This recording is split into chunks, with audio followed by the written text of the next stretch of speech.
Pengaruh konversi lahan pertanian ke industri dan pemukiman terhadap perubahan ruang dan interaksi antar ruang.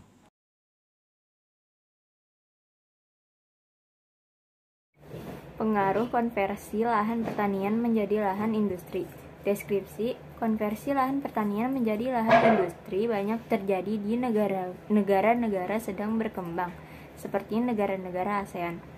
Konversi lahan pertanian menjadi lahan industri banyak terjadi di pinggir kota. Biasanya diantaranya sebagai berikut. 1. Pembangunan industri lebih memilih lahan yang strategis. Sebagian besar lahan strategis tersebut merupakan lahan pertanian. 2. Harga lahan relatif lebih murah dibandingkan dengan lahan yang terbangun. 3. Pembangunan industri lebih memilih akses yang lebih mudah. 4. Industri dibangun dekat bahan baku, lahan pertanian menjadi lahan yang baik. Deskripsi STAN. Konversi lahan sering terjadi di negara-negara ASEAN dengan laju pertumbuhan relatif tertinggi seperti Indonesia, Malaysia, Thailand, Vietnam, Laos, Kamboja, dan Filipina.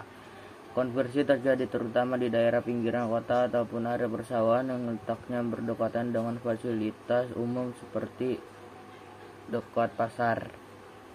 Pengaruh konversi lahan pertanian menjadi lahan pemukiman. 1. Luas lahan pertanian semakin berkurang sehingga produktivitas pangan semakin kecil. 2. Petani dan buruh tani kehilangan mata pencahariannya. 3. Berkurangnya Penggunaan lahan dalam pembangunan industri memerlukan perhatian beberapa negara industri. Pasalnya, tidak semua industri yang akan atau sudah dibangun berada di lahan yang tepat menempati lahan produktif, seperti lahan pertanian menjadi industri.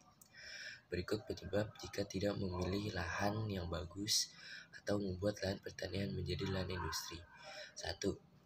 Lahan pertanian berkurang yang membuat produktivitas lahan pertanian menurun. 2.